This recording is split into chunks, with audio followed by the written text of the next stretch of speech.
Bienvenue à vous tous et toutes de la communauté chrétienne de Saint-Rémy. Lors de cette messe, nous prions en action de grâce et remerciement au Seigneur par le secours de Maman Marie pour les 12 ans de mariage du couple Cérébou. Entrons en célébration.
Au nom du Père et du Fils et du Saint-Esprit, la grâce de Jésus-Christ notre Seigneur, l'amour de Dieu le Père et la communion de l'Esprit Saint soient toujours avec vous. Nous célébrons le 19e dimanche du temps ordinaire et la parole de Dieu continue à insister sur Jésus comme parole, comme pain de vie. Alors aujourd'hui, nous allons méditer, réfléchir sur ce pain qui vient nourrir notre âme. L'Eucharistie est toujours compris comme un repas. Le repas rassemble. Le repas rapproche les personnes. Tu ne manges pas à la même table avec n'importe qui. Quand tu partages un repas avec des personnes autour de toi, c'est que tu appelles à l'intimité, tu appelles à la fraternité, tu appelles à la construction d'un nouveau monde. Quand nous nous réunissons pour l'Eucharistie, c'est pour célébrer un repas. C'est que nous allons au-delà de la nourriture, au-delà du repas, pour atteindre les relations humaines, pour atteindre le cœur, les âmes. Alors aujourd'hui, en célébrant ce repas eucharistique, nous allons demander au Seigneur de nourrir notre fraternité, de nourrir notre foi, de nourrir notre amour les uns pour les autres. Pour être prêts à l'accueillir, tournons-nous vers la miséricorde du Père pour reconnaître nos manquements et lui demander pardon. La route de nos vies est semée d'embûches et nous perdons parfois courage.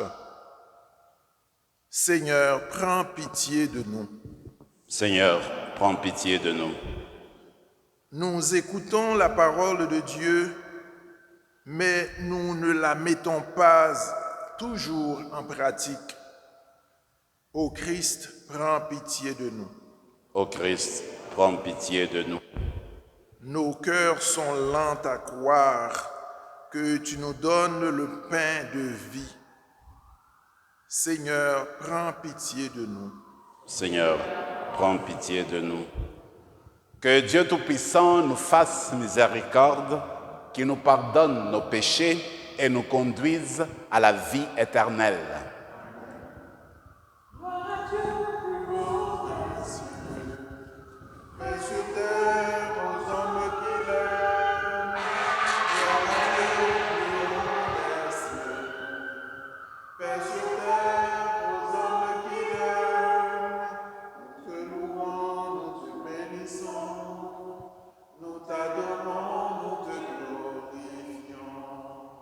Nous te rendons grâce pour ton immense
Prions le Seigneur.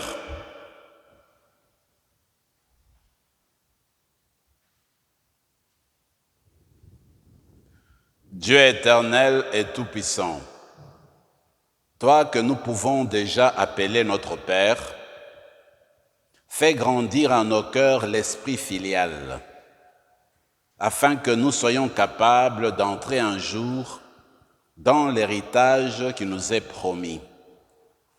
Par Jésus-Christ, ton Fils, notre Seigneur et notre Dieu, qui règne avec toi et le Saint-Esprit, maintenant et pour les siècles des siècles.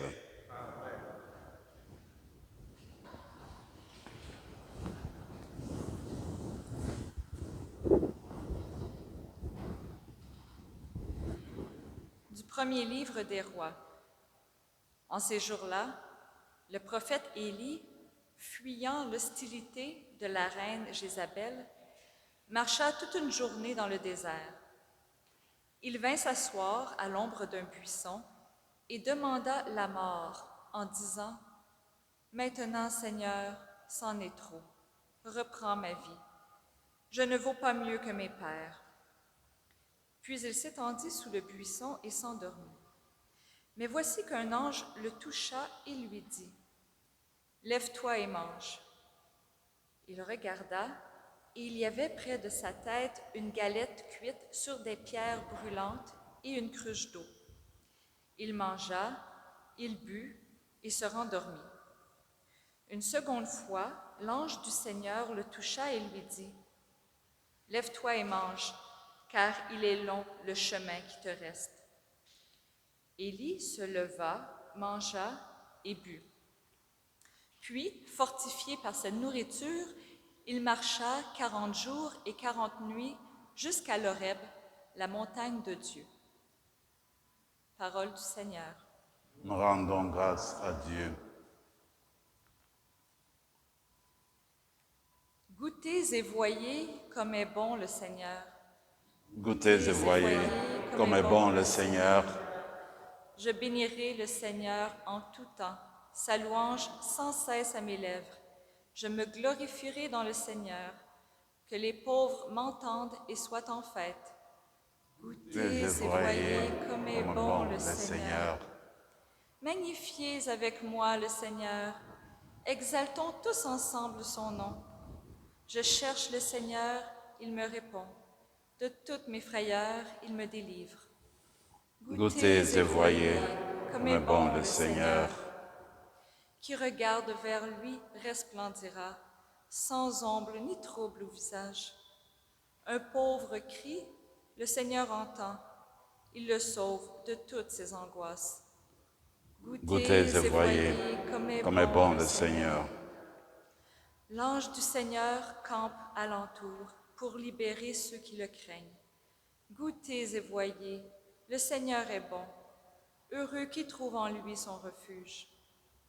Goûtez et voyez comme est bon le Seigneur.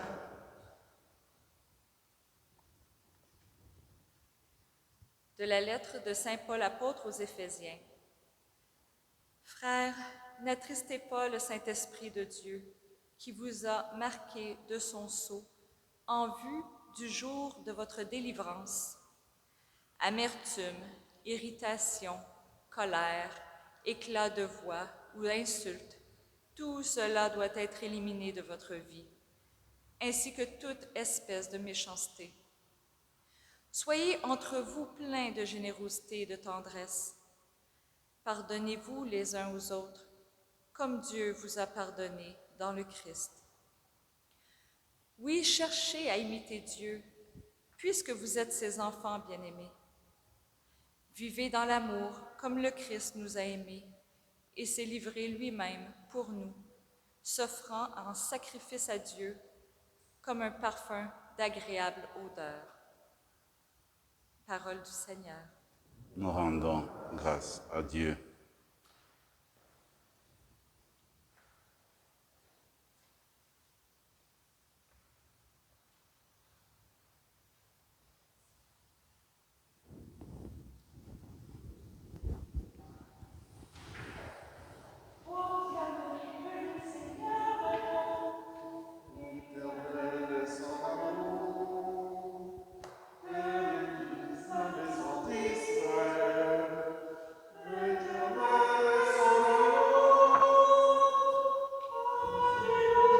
bénédiction de Dieu descende sur toi, que l'Esprit Saint repose sur tes lèvres comme toi pour la proclamation de l'Évangile au nom du Père et du Fils et du Saint-Esprit. Amen.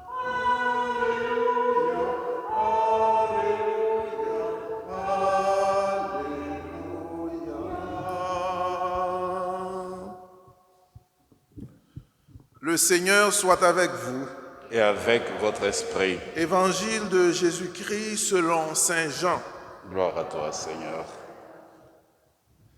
En ce temps-là, les Juifs récriminaient contre Jésus parce qu'il avait déclaré « Moi, je suis le pain qui est descendu du ciel ».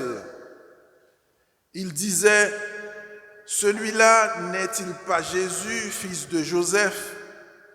Nous connaissons bien son père et sa mère. Alors, comment peut-il dire maintenant « Je suis descendu du ciel » ? Jésus reprit la parole. « Ne récriminez pas entre vous.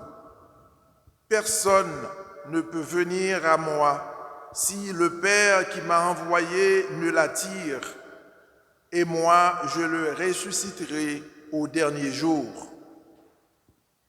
Il est écrit dans les prophètes, ils seront tous instruits par Dieu lui-même. Quiconque a entendu le Père et reçu son enseignement vient à moi. Certes, personne n'a jamais vu le Père, sinon celui qui vient de Dieu. Celui-là seul a vu le Père. Amen, amen, je vous le dis, il a la vie éternelle, celui qui croit. Moi, je suis le pain de la vie. Au désert, vos pères ont mangé la manne et ils sont morts. Mais le pain qui descend du ciel est tel que celui qui en mange ne mourra pas. Moi, je suis le pain vivant qui est descendu du ciel. Si quelqu'un mange de ce pain, il vivra éternellement. Le pain que je donnerai, c'est ma chair, donnée pour la vie du monde. Alléluia, Alléluia,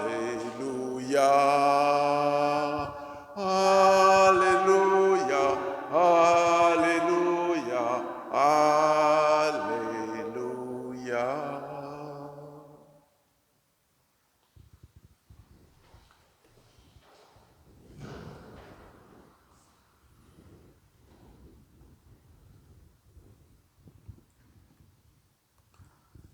Mes amis, cet après-midi, nous avons célébré une première communion d'un de nos enfants ici à la paroisse, du nom de Lorraine, la fille de Célestine et de Hervé, un couple bien engagé dans notre paroisse. Alors je me suis rappelé une chose, quand j'étais jeune séminariste et qu'on me demandait de former des jeunes enfants pour la première communion. D'ailleurs, cet enseignement-là que je donnais à ces enfants à ce moment-là, cet exemple que je donnais, je continue à le faire encore aujourd'hui, devenu prêtre. En fait, je dis toujours aux enfants, il y a deux choses pour comparer, pour faire une comparaison. Quand nous mangeons à la maison, au petit déjeuner, ou bien quand nous prenons notre repas de midi, la nourriture va dans notre corps, dans notre estomac, pour commencer la digestion et puis venir nous donner de la force, ce qui est bien. Quand on va prendre la première communion, la communion de Dieu, le corps du Christ, ça ne va pas dans le corps, ça ne va pas dans l'estomac. Ça va dans le cœur, ça va dans l'âme, ça va dans notre esprit. Cet après-midi, je suis tombé sur un texte que j'ai beaucoup aimé de Cyril de Jérusalem, qui dit pratiquement la même chose. Lui dit à peu près ceci, il dit, quand nous communions, il ne faut pas penser, voici l'expression, que cela va dans notre gosier corporel. Mais ça va plutôt, dit-il, dans notre âme, dans notre cœur. Et il ajoute, Dieu a créé le monde, l'univers, pour faire de l'univers du monde l'habitat de l'homme et de la femme. Dieu a créé l'âme dans le corps humain, il a créé l'âme et le cœur pour faire de l'âme et du cœur son habitat à lui. Quand Dieu vient demeurer en nous, il vient demeurer dans notre âme, dans notre corps. Alors aujourd'hui, alors que nous sommes invités à méditer encore une fois sur la signification de Jésus comme pain de vie, eh bien, nous devons nous rappeler ces paroles fondamentales. Alors que ce sont des paroles que je disais aux jeunes enfants, aujourd'hui, je me sens plus que jamais interpellé par ces mêmes paroles-là. Le Seigneur vient habiter dans nos cœurs. Regardez l'exemple d'Élie, à première lecture. Eh bien, Élie était en fuite. Il quittait son pays parce que la reine Jézabel en voulait à sa vie. Il s'enfuit, mais il doit traverser le désert. Le désert avec ses grandes chaleurs, avec le sable, difficile de le traverser, et puis avec beaucoup d'exigences. Finalement, il va se décourager, il va se fatiguer, il va même vouloir que Dieu lui enlève la vie. Dieu lui fait parvenir du pain et de l'eau. Mange à 2 reprises. Alors, quand il s'est nourri, il s'est refait les forces et il a marché jusqu'au mont Horeb, le mont Sinaï, où Dieu va s'exprimer, Dieu va se donner à lui. Il recevra beaucoup de force pour revenir dans son pays et faire face aux épreuves, faire face à la reine Jézabel avec la force de Dieu. Mes amis, ce parcours d'Élie est votre parcours et le mien. Parce que vivant sur cette terre, nous sommes comme de pèlerins, de pèlerines. Nous sommes en train de traverser notre désert, le désert de la vie. Qui de nous n'a pas eu d'épreuves dans la vie? Qui de nous ne s'est pas découragé un moment de sa vie? Qui de nous ne s'est pas posé des questions dans notre foi? Qui de nous n'a même pas pensé un jour se dire pourquoi est-ce que je vis? C'est poser toutes ces questions-là. Et une chose est sûre, Dieu, même quand on se pose ces questions-là, est toujours présent pour nous donner un peu d'eau et un peu de pain pour que nous poursuivions notre pèlerinage sur la terre, pour que nous soyons en mesure de l'accueillir dans notre âme, dans notre cœur, en vue de lui porter toujours témoignage, quoi qu'il arrive. Regardez, je disais au début de la célébration que nous sommes invités à vivre un repas. C'est le repas eucharistique que nous célébrons. Vous vous rappelez, quand nous sommes invités à des banquets ou à des grandes réceptions, quand on y arrive bien habillé, on est bien reçu, tout de suite, on ne va pas à table pour manger. Alors, il y a toujours des gens qui viennent nous servir avec des petits plats, des hors-d'œuvre. Alors, on grignote, on mange un peu, on touche ceci. Ensuite, le moment va arriver de passer à table. Ça, c'est vraiment le repas, le banquet. Vraiment, c'est le centre de la soirée ou du moment où on nous a appelés.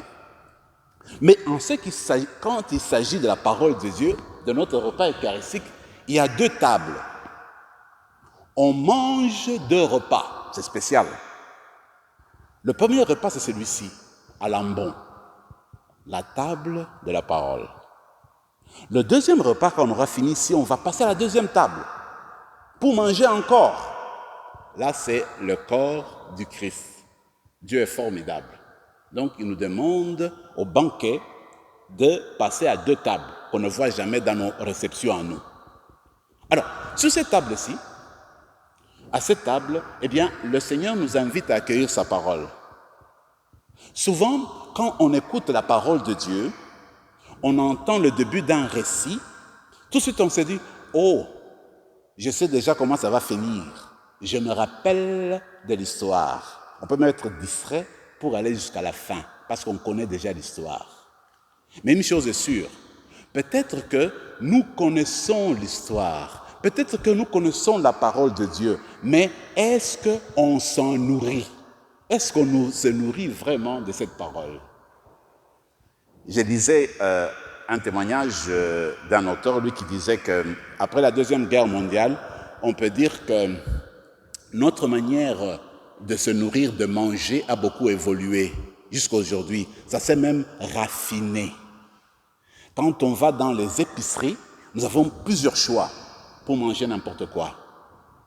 Alors l'auteur de dire, mais il faut faire attention. Aujourd'hui, les médecins nous disent qu'il faut manger des fruits et des légumes. Malgré que nous ayons beaucoup de possibilités de bien manger, parfois nous nourrissons mal. Il y a ce qu'on appelle la malbouffe. Trop de gras, trop de sucre, trop de sel. Alors, parfois, on se contente des repas congelés déjà préparés. Et souvent, ce n'est pas toujours de santé. Alors, donc, nous avons un choix, mais on se nourrit mal. La même chose avec la parole de Dieu. Tout est là. On se nourrit mal de la parole de Dieu.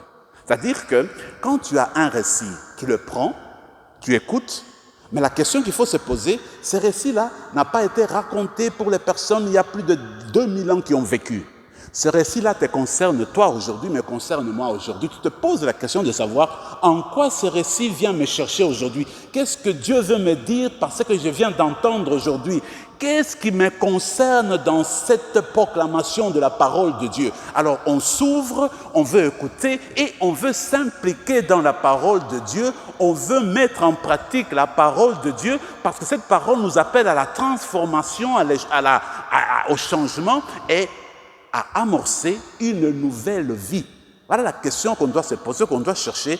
Comment cette parole vient me renouveler? D'ailleurs, vous vous rappelez, la deuxième lecture nous dit, Paul, nous devons nous débarrasser, éloigner de nos vies toute amertume, toute colère, tout éclat de voix, toute insulte. Alors, là, ça vous concerne, ça me concerne. Normalement, chacun doit se dire, oh, que de fois j'étais en colère, que de fois j'ai manqué de patience. Et cette parole ne s'adresse-t-elle pas à moi vraiment aujourd'hui? Et Paul continue, soyez généreux entre vous. Mettez en application la générosité. Accueillez-vous, pardonnez-vous, vivez la réconciliation. Faites-vous du bien. Encore là, ça me concerne moi. Est-ce que je fais toujours de bien autour de moi? Est-ce que je fais un effort pour vivre une réconciliation? Voilà comment la parole de Dieu vient nous chercher, vient nous nourrir. Voilà comment nous pouvons comprendre. Je me rappelle, grandissant, jeune, à ce moment-là, je ne savais même pas c'était quoi le cancer comme tel. Alors on racontait dans ma ville natale qu'il y avait un prêtre qui était mourant. Il avait autour de 90 ans. À l'époque, quand je grandissais, 90 ans, c'était quelque chose. Alors on se disait, oh, ce prêtre-là a vécu longtemps. Alors on racontait qu'à l'hôpital, il mourait du cancer d'estomac. Alors, il avait parfois des douleurs atroces. J'entendais enfant ce qu'on racontait. Alors on disait que les gens qui allaient le voir, surtout d'autres prêtres, se mettaient à lire l'évangile. Alors il paraît que quand on lisait l'évangile, il se calmait. Il devenait tout serein. Il écoutait la parole de Dieu qui lui faisait du bien. Il me semble que la parole de Dieu vient nous nourrir, vient nous calmer, vient nous alimenter, vient nous rassurer. Ça, c'est la nourriture de la parole de Dieu. Voilà ce qui concerne cette table-ci, l'ambon. Il y a la table de l'Eucharistie. Le Seigneur lui-même nous dit, écoutez, si vous mangez ce corps, si vous prenez ma chair, vous buvez mon sang, vous avez la vie en vous, la vie éternelle. Il n'y a personne qui meurt quand il prend cela. Et effectivement, quand on prend le corps du Christ, je disais, ça vient dans notre cœur. C'est-à-dire que ça vient alimenter notre capacité d'aimer, notre capacité de pardonner, notre capacité d'être patiente. Ça vient nourrir notre vie spirituelle, notre vie de relation avec Dieu. L'Eucharistie vient nourrir notre vie spirituelle, vient nourrir notre vie d'éternité, notre vie éternelle. La vie que nous avons reçue au baptême, les grâces que nous avons reçues au baptême, eh bien, sont raffermis, sont alimentés, sont nourris pour justement nous porter davantage, faire de nous des témoins actuels de l'évangile de Dieu. On raconte que au Burundi, c'est ce qu'on appelle la région des Grands Lacs, dans les années 60.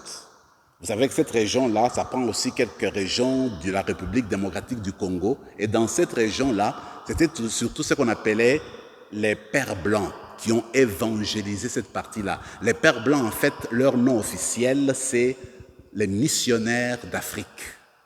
Alors, ils ont évangélisé là. Alors, un Père Blanc raconte, donc un missionnaire d'Afrique belge, il raconte qu'une fois, il était parti de sa mission pour aller évangéliser, donner la catéchèse dans une autre région. Arrivé là, il a commencé à faire la catéchèse. Un soir, quand il sort de la salle, il voit qu'il y a un grand commerçant qui est en train de vendre de la feuille de tabac. C'était une friandise qui était prisée dans cette région-là.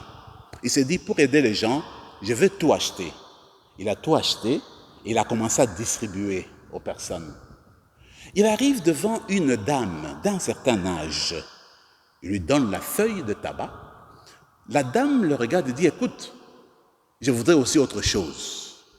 Alors lui comprend que la dame voudrait encore d'autres choses matérielles. Il commence à poser des questions. La dame dit, non, non, non, je veux recevoir le corps du Christ parce que ça fait longtemps que je ne l'ai pas reçu et je voudrais recevoir le corps du Christ avant de mourir. Alors le prêtre est très surpris, touché par la foi de cette femme. Il s'est dit, je vais aller prendre le corps du Christ et je reviendrai. La paroisse, l'église, était à 30 km à pied. Il est parti chercher le corps du Christ. Il est venu donner à la dame et il raconte qu'il lui a donné l'hostie, la sainte hostie, le corps du Christ. La dame s'est mise à genoux, elle a fermé les yeux et puis elle était toute seule avec son Seigneur. Elle ne tenait plus compte de tout ce qui était à l'extérieur. Le prêtre l'a vu dans cet état, ne pouvait pas rester longtemps, il est parti. Quelques semaines plus tard, quand il repasse, il se renseigne sur la dame, il apprend qu'elle était déjà partie rejoindre le Seigneur. Je me suis dit, cette parole du Seigneur qui dit « Mon corps, celui qui prend ma chair, qui boit mon sang, a la vie éternelle », cette parole-là s'est appliquée à cette dame-là de cette année-là, dans les années 60, du Burundi, à cette dame-là qui a reçu le corps du Seigneur. Alors, dans la célébration d'aujourd'hui, nous allons nous tourner vers le Seigneur et lui demander qu'il vienne nous habiter par son corps et son sang, qui raffermissent la vie en nous. Et la vie éternelle commence maintenant, pas demain, commence maintenant. Et cette vie éternelle, c'est la vie de fraternité, c'est la vie d'amour, c'est la vie de réconciliation. Amen.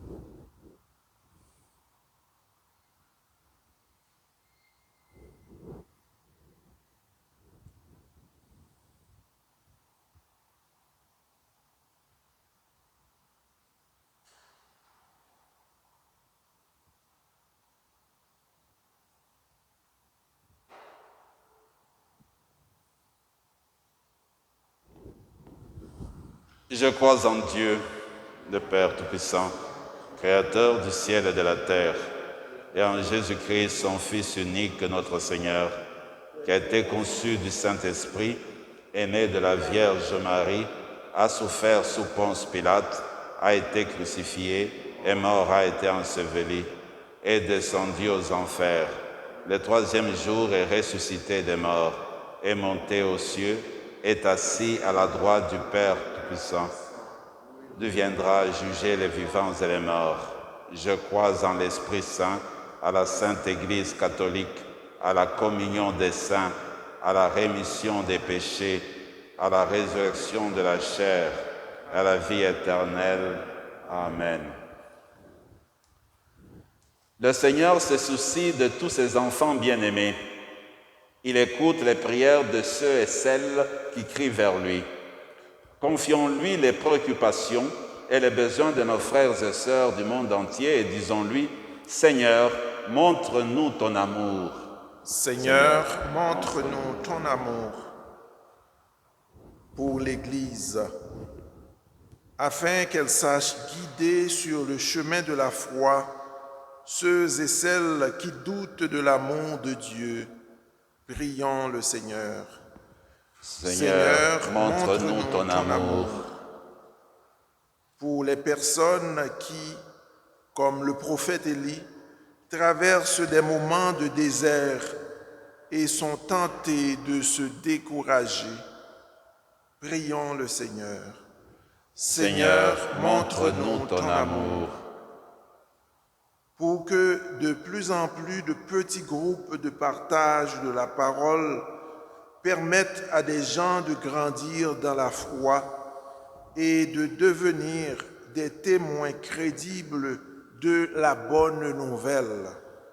Prions le Seigneur. Seigneur, montre-nous ton amour. Pour que nos communautés chrétiennes puissent vivre des célébrations eucharistiques où sont partagées en abondance la parole de Dieu et le pain de vie. Prions le Seigneur. Seigneur, montre-nous ton amour. Pour chacun et chacune de nous, afin que notre communion d'aujourd'hui nous aide à imiter le Christ et à aimer comme lui. Prions le Seigneur. Seigneur, montre-nous ton amour. Pour le couple avec qui nous rendons grâce au Seigneur durant cette messe, prions le Seigneur. Seigneur, montre-nous ton amour. Dieu notre Père, accueille les prières de tes enfants. Que ton esprit fasse route avec nous et nous aide, comme le Christ, à faire grandir la vie en abondance. Nous te le demandons par Jésus, ton Fils, notre Seigneur.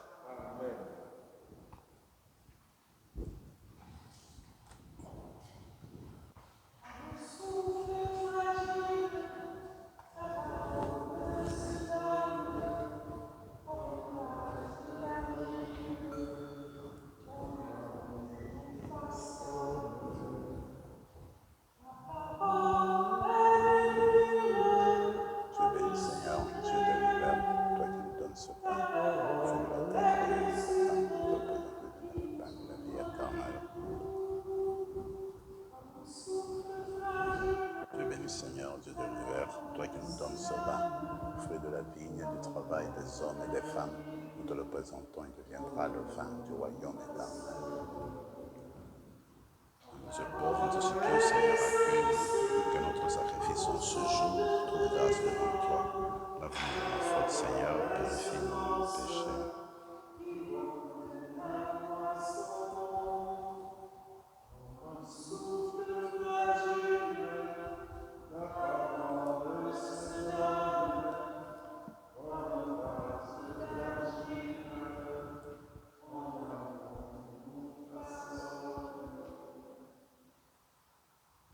Prions ensemble, mes frères et mes sœurs, au moment d'offrir le sacrifice de toute l'Église.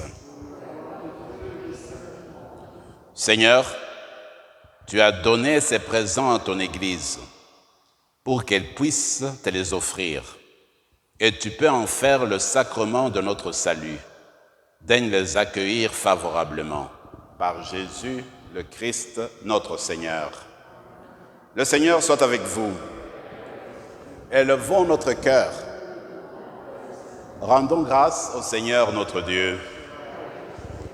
Vraiment, il est juste et bon de te rendre gloire, de t'offrir notre action de grâce, toujours et en tout lieu. À toi, Père très saint, Dieu éternel et tout-puissant, par le sang que ton Fils a versé, par le souffle de ton Esprit créateur, tu as ramené vers toi tes enfants que le péché avait éloignés. Et ce peuple, unifié par la Trinité sainte, c'est l'Église. Gloire de ta sagesse, corps du Christ et temple de l'Esprit. Et nous qui sommes rassemblés pour te rendre grâce, nous te chantons avec les anges du ciel.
Tu es vraiment saint, Dieu de l'univers, et toute la création proclame ta louange, car c'est toi qui donnes la vie.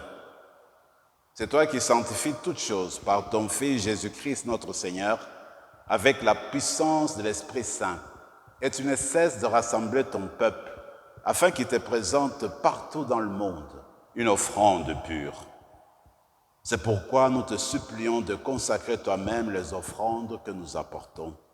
Sanctifie-les par ton esprit, pour qu'elles deviennent le corps et le sang de ton Fils Jésus-Christ notre Seigneur, qui nous a dit de célébrer ce mystère. La nuit même, où il fut livré, il prit le pain. En te rendant grâce, il le bénit, il le rompit, et le donna à ses disciples en disant, « Prenez et mangez-en tous, ceci est mon corps, livré pour vous. »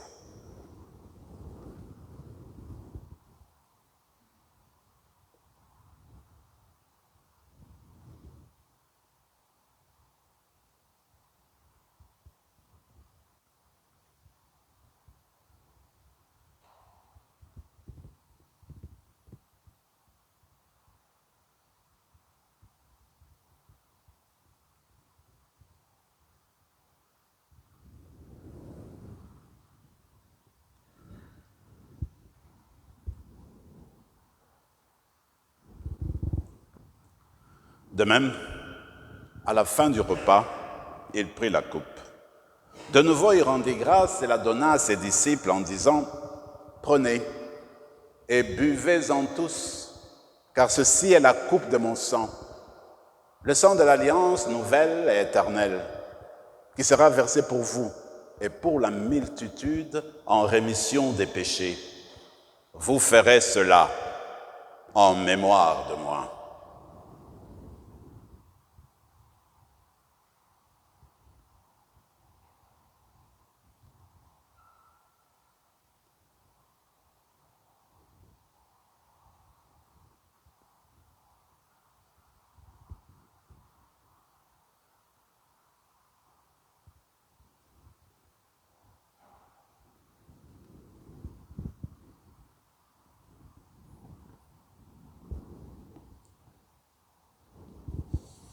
Mystère de la foi.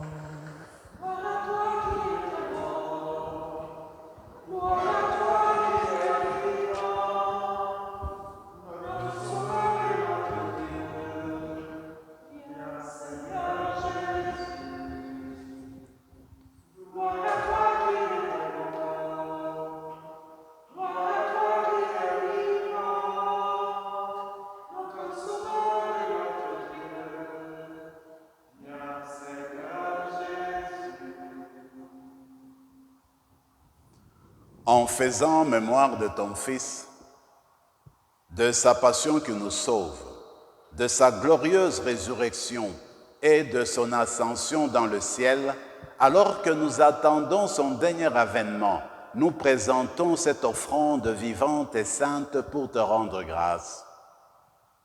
Regarde, Seigneur, le sacrifice de ton Église et daigne y reconnaître celui de ton Fils qui nous a rétablis dans ton alliance. Quand nous serons nourris de son corps et de son sang et remplis de l'Esprit Saint, accorde-nous d'être un seul corps et un seul esprit dans le Christ.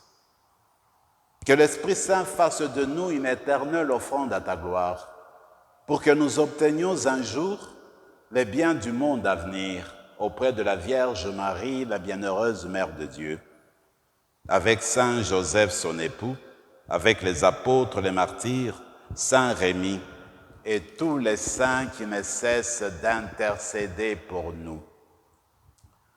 Et maintenant, nous te supplions, Seigneur, par le sacrifice qui nous réconcilie avec toi, étends au monde entier le salut et la paix.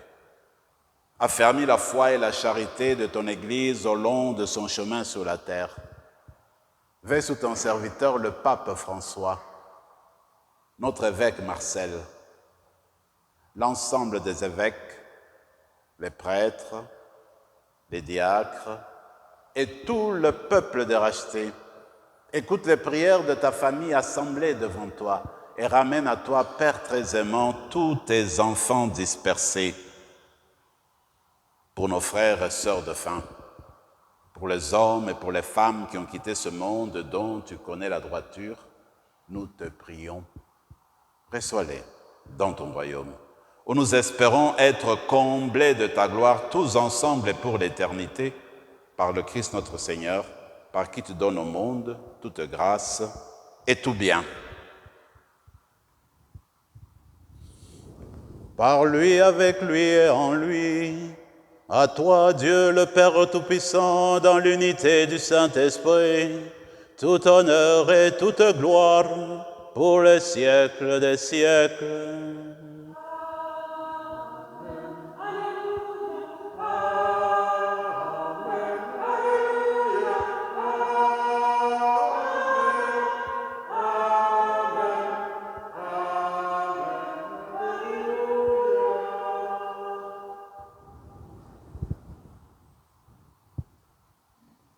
Comme nous l'avons appris du Sauveur et selon son commandement, nous osons dire « Notre Père qui es aux cieux, que ton nom soit sanctifié, que ton règne vienne, que ta volonté soit faite sur la terre comme au ciel.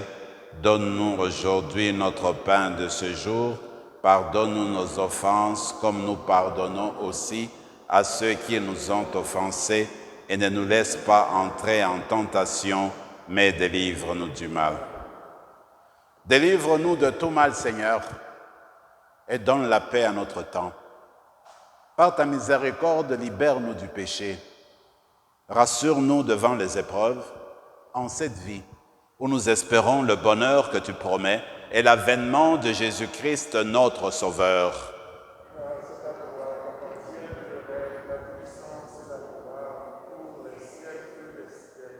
Seigneur Jésus-Christ, tu as dit à tes apôtres, je vous laisse la paix. Je vous donne ma paix. Ne regarde pas nos péchés, mais la foi de ton Église, pour que ta volonté s'accomplisse, donne-lui toujours cette paix et conduis-la vers l'unité parfaite, toi qui règnes pour les siècles des siècles. Que la paix du Seigneur soit toujours avec vous. Qui enlève le péché du monde, prends pitié de nous. Que le corps et le sang de Jésus-Christ réunis en cette coupe, nourrissons-nous la vie éternelle.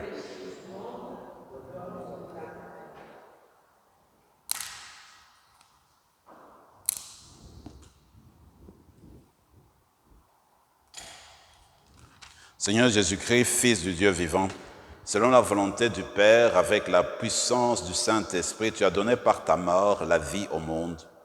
Que ton corps et ton sang nous délivrent de nos péchés et de tout mal. Fais que nous demeurions fidèles à tes commandements, fidèles à ton amour, et que jamais, jamais, Seigneur, nous ne soyons séparés de toi.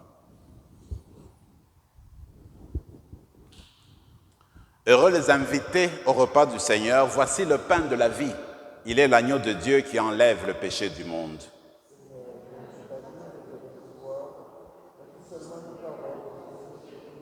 Que le corps et le sang du Christ nous gardent pour la vie éternelle.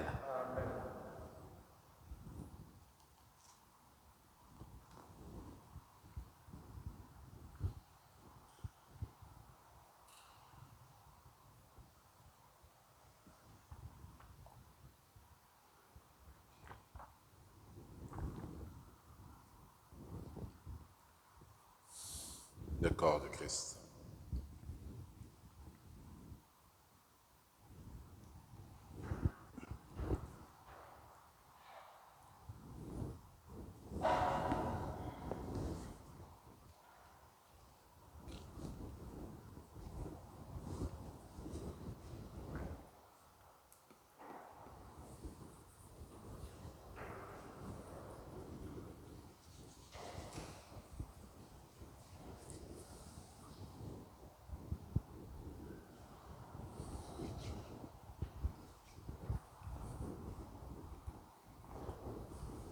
Le corps de Christ. Le corps de Christ. Le corps de Christ. Le corps de Christ.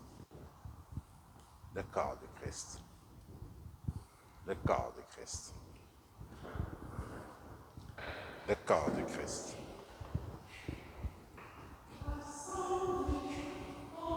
Le corps de Christ. Le corps de Christ. Le corps de Christ.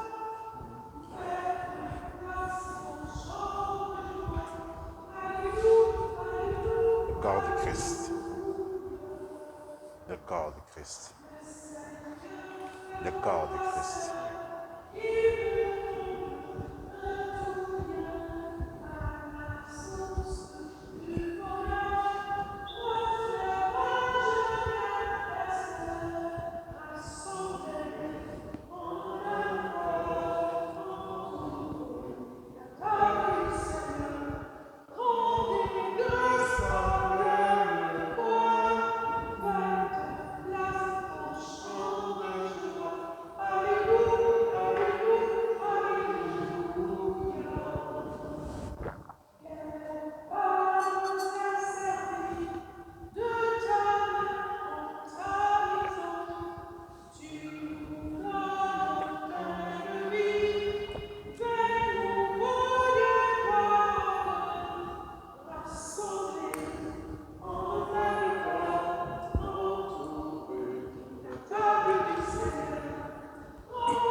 Prions encore le Seigneur. Que cette communion à ton sacrement, Seigneur, Sois notre délivrance et nous enracine dans ta vérité. Par Jésus le Christ, notre Seigneur. Avant de nous séparer, deux petites choses rapidement. D'abord, vous le savez déjà, quand nous célébrons cette messe le samedi soir, qui est la messe dominicale, nous la célébrons en communion avec les personnes qui nous suivent sur la plateforme YouTube. C'est que nous sommes en communion avec ces personnes-là. Quand nous recevons la communion, nous prions qu'eux aussi reçoivent la communion de manière spirituelle parce que Dieu habite dans nos cœurs, habite dans nos âmes. Et aussi, quand nous célébrons, eh bien, nous sommes unis à ces personnes-là pour entendre la parole de Dieu, pour faire église avec ces personnes-là. Ça, c'est un. Deuxièmement, toutes les paroisses de l'Ontario ont reçu des messages venant des évêques catholiques du Canada. En fait, en bref, les évêques voudraient simplement rappeler à tous les fidèles catholiques que nous devons continuer à fournir les efforts que nous faisons déjà maintenant pour suivre le protocole sanitaire qui nous viennent du gouvernement de l'Ontario, qui viennent du gouvernement fédéral, mais aussi de la ville d'Ottawa en ce qui nous concerne, nous autres. Alors, pour être très bref, ils disent tout simplement qu'il faut continuer à porter nos masques dans toutes nos célébrations sans jamais les enlever. Continuer à nettoyer nos églises, à désinfecter nos églises après les célébrations. Faire de sorte que quand nous célébrons, qu'on ait la possibilité d'aérer notre espace. Ici, à l'été, c'est facile, nous gardons ces deux portes-là ouvertes pour que l'air circule, parce qu'on dit de plus en plus que le virus est aérosol, alors c'est ça. Et ensuite, toujours, quand les personnes viennent à l'église, qu'ils laissent leur nom sur la liste pour, n'est-ce pas, s'il y avait quelque chose, qu'on puisse faire un suivi. Alors, c'est ça que je voulais tout simplement rappeler. Ce qui est nouveau, simplement dire que maintenant notre capacité a augmenté. Nous pouvons recevoir jusqu'à 50% de la congrégation, donc de la capacité de l'église. Dans notre paroisse ici, on peut compter autour de 90 personnes, si vous voulez, autour de ça. Alors je voulais revenir sur ces choses-là pour dire que ce n'est pas fatigant. C'est tout simplement pour ne pas nous décourager, continuer à marcher bien sur cette route-là. Nous cherchons le bien commun. C'est ça la foi chrétienne, le bien commun de la communauté. Nous faisons cela pour le bien des autres. Alors voilà pourquoi nous sommes tenus à ces protocoles-là. Comme vous le savez, maintenant ce que nous faisons, nous entrons en arrière, nous sortons par devant. Mais si vraiment vous voulez coûte que coûte partir par en arrière, ce n'est pas un problème. Mais c'est ça, normalement, la manière de faire. Merci. Le Seigneur soit avec vous. Et que Dieu Tout-Puissant vous bénisse, le Père, le Fils et le Saint-Esprit. Amen. Allez dans la paix et dans la joie du Christ. Nous rendons grâce à Dieu.